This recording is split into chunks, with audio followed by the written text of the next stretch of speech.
Greetings and welcome to another episode of Living the Wiccan Life. As you can see, winter has come to Rossville. Recently, Rossville held its Festival of Lights parade.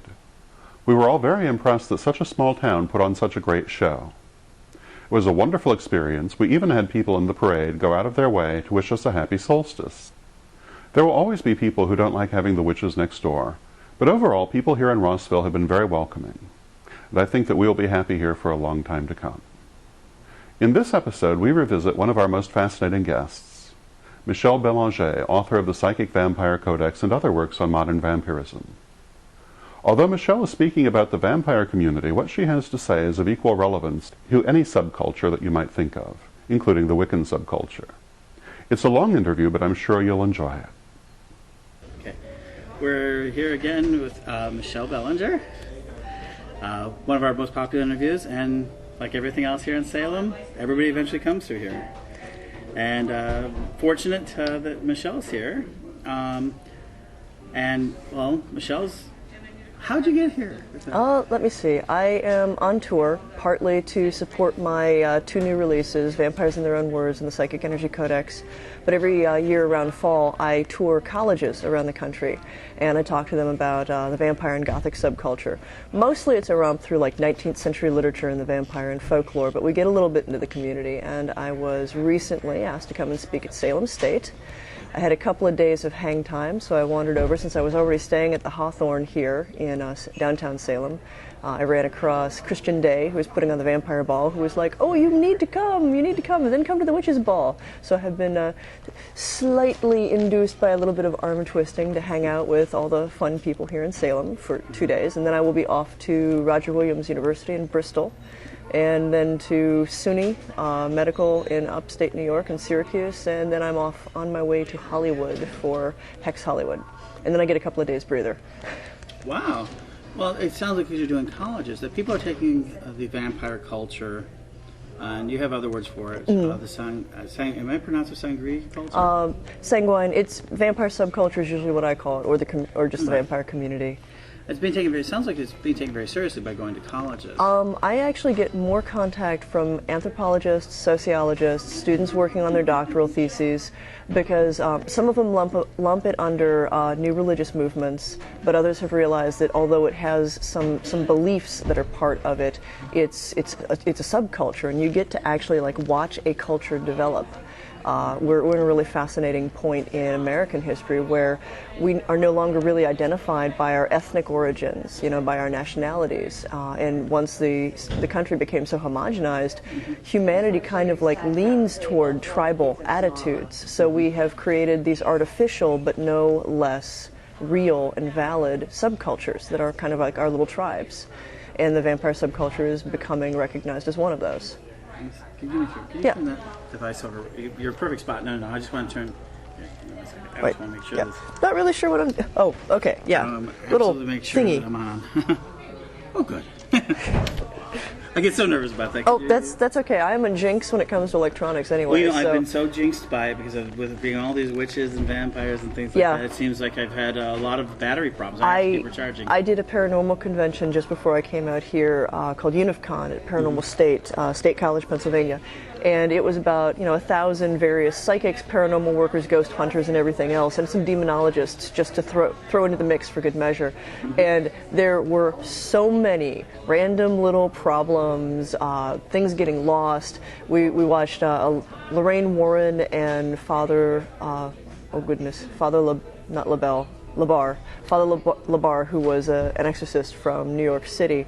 He was sitting there giving his lecture on demonology and exorcism, and his little water bottle just like went whoop, poof, right off. I mean, just nobody touched it. It just picked itself up and moved off. Electrical problems, battery problems. It was crazy, but kind of fun. Now, you talked about artificial cultures. Yeah. Well, why would people, I guess the question I get a lot, why would people try to identify something that is so societally or mythologically considered evil? Well, if you go back to the folklore, vampires are definitely bad. They are kind of the outgrowth and really a personification of society and humans' fear for the dead. A folkloric vampire is really the dead come back from the grave to steal from the living what they don't have anymore. But once it got taken up by fiction and myth and film particularly, it started to change and transform and evolve into a more humanized figure. Until now, the vampire that you see in movies, with the exception of some throwbacks like 30 Days of Night, which recently came out, which kind of goes back to the evil vampire as monster, most vampires really typify the Byronic hero, the outsider who by some quality of himself is outside of society, but also outside of the laws of God and man, and as a result has this power. And his very alienation is the source of his power. There's forbidden sexuality tied up with that. There's the romance of immortal life, eternal youth. And these are all things that are really, although our culture doesn't always obviously worship them, they are things that we really look up to. Everybody wants to be immortal. Everybody wants to be eternally young. All the Botox treatments kind of suggest that is really an obsession for our culture. So it's been humanized. And Dark Shadows in the 60s was one of the main reasons that vampires turned into something people could identify with. Barnabas was the first reluctant vampire. He was this fellow who was cursed, but he wanted to be part of society. He wanted to be a good guy, and he used his powers for good. So people were able to identify with this mythic archetype in a more positive way. Being here in Salem, what I really see, and it reminds me where the vampire subculture is at. 50 years ago, witches had probably the same question asked of them. Witches make pacts with Satan and sacrifice children in sabbats in the woods, because that was what people knew from the archetype from folklore, from the Malleus Maleficarum and the witch trials. But the witches saw something in the word witch, in the archetype of witch, that really appealed to them. And they went about picking all of the bad stuff out and making sure that they distinguished themselves, modern witches, from the witches of myth. And that's the same process that vampires are going through. My daughter likes a book series with the heroines Anita Blake. Oh, Anita Blake with Laurel K. Hamilton. Yeah, she really has capitalized on that whole sexy, forbidden part of the vampire. And I've noticed there's something called vampire erotica that's really emerging as a Oh my God. 10 years ago, I'd go to a bookstore and lament the lack of anything except for maybe Bram Stoker's Dracula. And now I go into a bookstore and I'm actually inundated by books on vampirism. The whole vampire craze right now in fiction has created a couple of genres. There's supernatural fiction, where you have our world, only there are supernatural creatures in it. Vampires, werewolves, fairies. Laurel K. Hamilton is one of the people at the head of the list creating this genre. And vampires as bodice ripper romance novels no longer feature Regency heroes, they feature vampires. And a lot of that does also go back to Dark Shadows and its effect on baby boomer girls who were romanced by Barnabas. Anne Rice added to the mix by making her vampire Lestat a rock star, this very sexy figure. And now everybody wants something a little bit different, a lover who is dark and mysterious and kind of untouchable. It's the ultimate fantasy to be romanced by this forbidden demon lover for so many people right now. Now, there are people who are practicing, who are sincere, who want some of the abilities, some of the ideology. Do you believe that these powers of the vampire represent something that's real, tangible? In the vampire subculture, we have a continuum of people. On one end, and it's by far the smaller end of the spectrum, you have people who are born vampiric, psychic vampires like myself. The word vampire is relevant because something in our makeup makes us need vital energy. Some of them will take it in the form of blood, small amounts, and they are sanguine vampires from the Latin word sang, which just means blood. But most of them take this just through vital energy, and it's kind of like Reiki attunements in reverse. You are able to reach out and connect to the energy of others.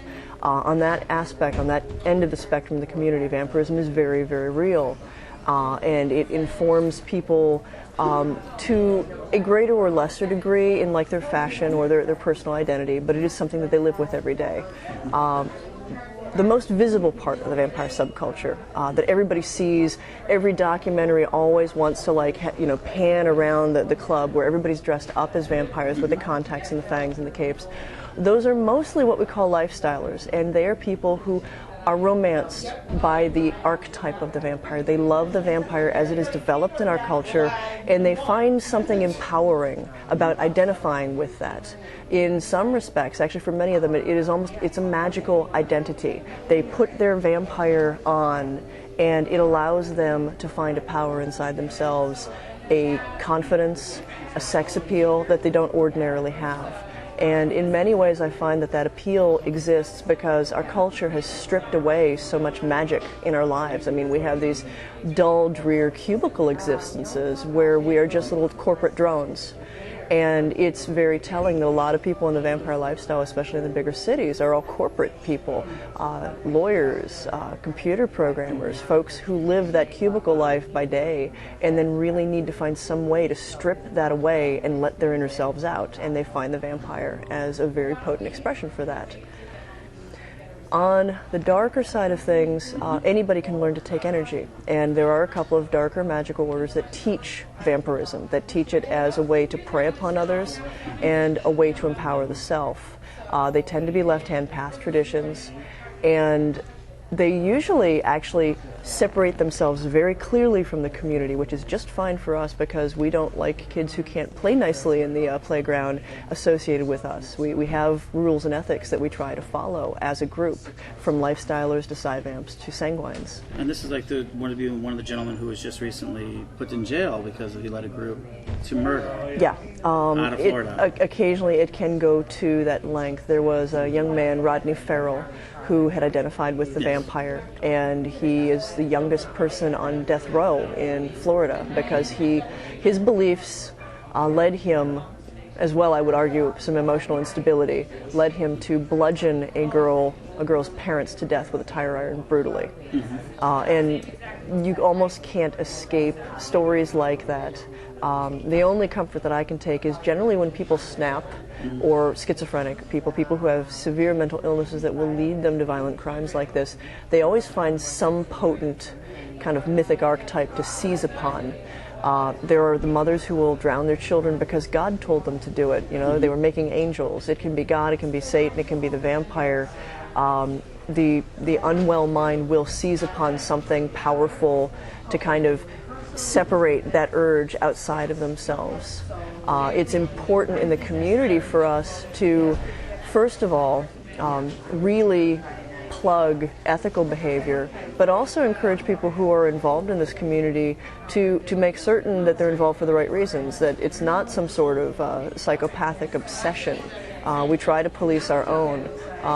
In September of 2006, there was a young man, Kim Veer-Gill, in Montreal, who shot up a school, and he was on vampirefreaks.com, which is a fairly controversial website. It's not just devoted to vampires, it's a lot of heavy metal, dark metal, gothic, pretty much anybody who's associated and interested in darker music, aesthetics, and lifestyles. But Gill had really shown that there was something that preceded his behavior. He had had a number of, if you knew what you were looking for, if someone had reached out to him, they probably would have been able to at least stave off his outburst. It was clear he was not well. So we try to keep an eye out for people like that. We try to encourage people to reach out to someone who seems deeply troubled and who's into this just because they can't figure out what's really wrong. And we seriously encourage them to find help. I maintain contact with a couple of psychologists for that reason.